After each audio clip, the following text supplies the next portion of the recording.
பரலோகத்தின் தன்மையே மிக வினோதமானது. இங்கு முந்தினவன் பிந்தினவன் ஆவான், பிந்தியவன் முந்தியவனாக ஆவான். அப்படியானால் என்ன? நாம் முந்தக்கூடாது. ஆனால் நம் மனம் முந்திக்கொள்ளவே முயலும் எல்லாவற்றிலும். கஷ்டம்தான். பவுல் தன்னை பிரதான பாவி என்கிறார். இது வெறும் அலங்காரமான வார்த்தை அல்ல. அவர் பிந்துகிறார். தன்னுடைய ரட்சிப்பு அவ்வளவு கடினமானது என்று புரிந்து வைத்திருக்கிறார். எப்படி? தன்னிடமுள்ள தீமையை பார்த்து சலித்து விட்டார். இவைகள் அனைத்துக்கும் முடிவு கட்ட வேண்டுமே, எவ்வளவு பெரிய வேலை! ஆகையால் அவர் தேவை மிக மிக பெரியது. தான் முழுமையாக ரட்சிப்படைய வேண்டும் என்பதே அவர் ஆவல். அதன் பின்பே ஊழியமெல்லாம். ஆனால் நாமோ முந்திக்கொள்கிறோம்.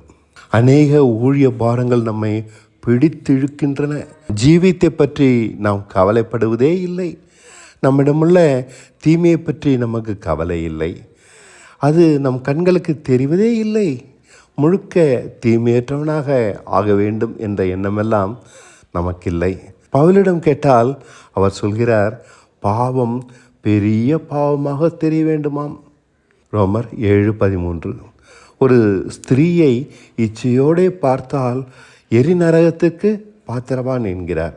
ஆமாம், நாம் அனுதினமும் ஆராதிக்கிற இயேசுதான் இப்படி சொல்கிறார். பலிபீடத்திலே உன் பலியை வைத்துவிட்டு முதலில் போய் உன் சகோதரனோடு மனம் பொருந்திவிட்டு வந்து உன் பலியை அதன் பின் செலுத்து என்கிறார். அவ்வளவு கடுமையாக நிர்பந்திக்கிறார். தீமையான எதையும் விட்டு விலகுவது கட்டாயம் என இந்த வார்த்தையிலிருந்து நாம் காணலாம். தீமையை அவர் எந்த விதத்திலும் சகிப்பதில்லை. தீமையை குறித்து இயேசு மிக கண்டிப்பானவர். இப்படி சிறிதும் இச்சையற்றவர்களாக நடக்க வேண்டுமென்றால் அந்த வாழ்க்கையின் தரம் எப்படி இருக்கும்? ஒருவனையும் நியாயம் தீர்க்காதே என்கிறார். காரணம், பிறரை தீர்க்கிற தீர்ப்பினாலே நீயும் தீர்க்கப்படுவாய். அப்படியானால் நம் நாக்கினால் விரும்பி நரகத்திற்குள் செல்கிறோம். நல்ல கனி தராத மரமெல்லாம் வெட்டி அக்கினியில் போடப்படும் என்றும் எச்சரிக்கிறார். நம்மிடம் கெட்ட கனி வெளிப்பட்டால் நாம் நல்ல மரம் அல்ல. நம் நாக்கை கொண்டே நாம் நல்ல மரமா கெட்ட மரமாவென கணக்கிடுகிறார். முழுக்க தீமையை விட்டு விலகி நன்மை செய்ய படிக்காதவரை நாம் ரட்சிக்கப்படவே இல்லை என்பதே உண்மை. அப்படியானால் பரிசுத்தமான வாழ்க்கையை அடிப்படையில் நம்மிடம் உருவாக முதலில் தேட வேண்டும். உள்ளத்தின் நிறைவினால் வாய் பேசும். பலவித ஆசைகளையும் கவலைகளையும் பயத்தையும் வைத்துக்கொண்டு தள்ளாடுகிறோமே, நாம் எப்படி தீமையற்றவர்களாக ஆக முடியும்? நன்மை செய்ய படிக்க முடியும்? நம் விசுவாசமெல்லாம் காற்றில் அடிக்கிற சிலம்பம் போலத்தான் இருக்கிறது. நாம் எவ்வளவு தீமையினால் நிறைந்தவர்கள் என்று பார்க்க தவறியதால் அலட்சியமான நம் வாழ்க்கையே நம்மை பிந்தி நிற்க வைத்திருக்கிறது. நம்மிடமுள்ள தீமைக்கு முடிவு கட்டாதவரை நாம் ரட்சிக்கப்பட வாய்ப்பு மிக குறைவே.